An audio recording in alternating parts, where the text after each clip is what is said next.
জনগণৰ সংঘ নাওকটা আমি বহুত বছৰ পৰা থিয়েটাৰ মাতি আছোঁ, কিন্তু এইবাৰ আমি পহিলোঁ থিয়েটাৰ মাতিছিলোঁ এই নৱেম্বৰৰ 20 আৰু 21 দুটি নিশাৰ বাবে। এইবাৰ আমি ৰাইজৰ খুব সঁহাৰি পাইছোঁ আৰু আজি প্ৰথম নিশা হিচাপে আমাৰ এটা অভিলেখ স্থাপন হৈছে। আমি প্ৰথম নিশাত এনেকুৱা এটা অভিলেখ আমি কোনোদিনেই কৰিব পৰা নাছিলোঁ। আগত হৈছিলে যেতিয়া হেঙুল আছিলে, আমাৰ জংকাৰ আছিলে, তেতিয়া হৈছিলে, কিন্তু লকডাউনৰ পিছত আমি খুবেই বেয়া অৱস্থাত আছিলোঁ। কিন্তু এই বছৰ খুব দৰ্শকখিনি আমাক সঁহাৰি দিছে আৰু যাৰ কাৰণে আমি উৎসাহিত হৈছোঁ আৰু থিয়েটাৰ কৰ্তৃপক্ষও আমাক ধন্যবাদ বা কৃতজ্ঞতা জনাইছে।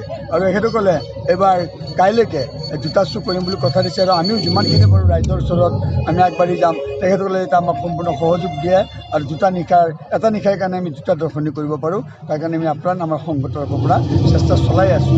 আৰু দ্বিতীয়টো কথা হ'ল কি, আমি নেক্সট আৰু কিছুমান এনেকুৱা জনগণৰ সংঘৰ তৰফৰ পৰা পদক্ষেপ হাতত লৈছোঁ বা জনকল্যাণমূলক কাম হাতত লৈছোঁ। যিবিলাক কামৰ জৰিয়তে আমি আমাৰ এই অঞ্চলত পূবদেফালী অঞ্চলত শিক্ষা, সংস্কৃতি, কৃষি এইবিলাকত আৰু এখন সুস্থ সমাজ গঢ়িব পাৰোঁ। এনেকুৱা এটা মানসিকতাৰে আমি উঠি অহা ছাত্ৰ ছাত্ৰীসকলক উৎসাহ উদ্দীপনা দিয়াৰ কাৰণে আমি ব্যৱস্থা হাতত লৈছোঁ আৰু তেওঁলোকক আমি আমাৰ কিছুদিন পিছত আকৌ আমাৰ এইখন ফিল্ডতে ৰাজমুকুট থিয়েটাৰ হ'ব আৰু সেইখন থিয়েটাৰ হ'ব আমাৰ 10 আৰু 11 ডিচেম্বৰত।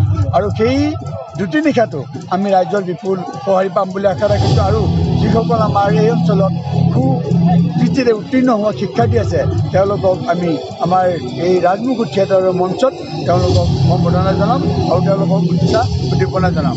আৰু যিসকল বয়োজ্যেষ্ঠ আছে তেখেতসকলকো আমি ঘৰে ঘৰে গৈ হ'লেও তেখেতসকলৰ পৰা আশীৰ্বাদ বিচাৰিম আৰু তেখেতসকলৰ দীৰ্ঘায়ু আৰু সুস্থ জীৱন আমি কামনা কৰিম। আৰু বিশেষকৈ আমি আজি এই ৰাসত ষষ্ঠ দিনত যিখিনি আমি সঁহাৰি পাইছোঁ, সেইটো আমি আচলতে সমূহ পূবদেফালী অঞ্চলৰ বা ৰাসপ্ৰেমী বা আমাৰ থিয়েটাৰ প্ৰেমী সকলো দৰ্শকৰ ওচৰত আমি চিৰকৃতজ্ঞ আৰু তেখেতসকলক আমি শলাগৰে স্বীকাৰ কৰিছোঁ। আৰু কাইলৈকো বিপুল সঁহাৰি পাম বুলি আমি সকলোকে আশা ৰাখি আমাৰ অহাকাইলৈ সকলোৰে সহায় সহযোগ বিচাৰিছোঁ। আৰু এইখিনি কৈ আমাৰ সংঘৰ যিসকল আমাৰ বয়োজ্যেষ্ঠ আছে তেখেতসকলে আমাক উৎসাহ দিয়ক, আমাক উপদেশ দিয়ক, গঠনমূলক পৰামৰ্শ দিয়ক আৰু আমাক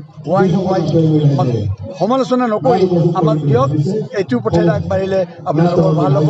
তেনেকুৱা আমি আশীৰ্বাদ বা তেখেতসকলৰ এই উপদেশ আমি শিৰত লৈ পেলাই আগবাঢ়ি যাম বুলি আমি প্ৰতিশ্ৰুতিবদ্ধ বা সংকল্পবদ্ধ হৈছোঁ।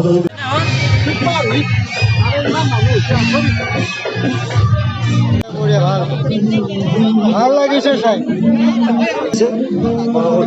ভাল লাগে নাটক, ৰাইজক সঁচাকৈ মনত লাগি আছে, ভাল লাগিছে। কি ক'ব লাগিব, বঢ়িয়া আছিল, ভাল লাগে, বঢ়িয়া আছিল।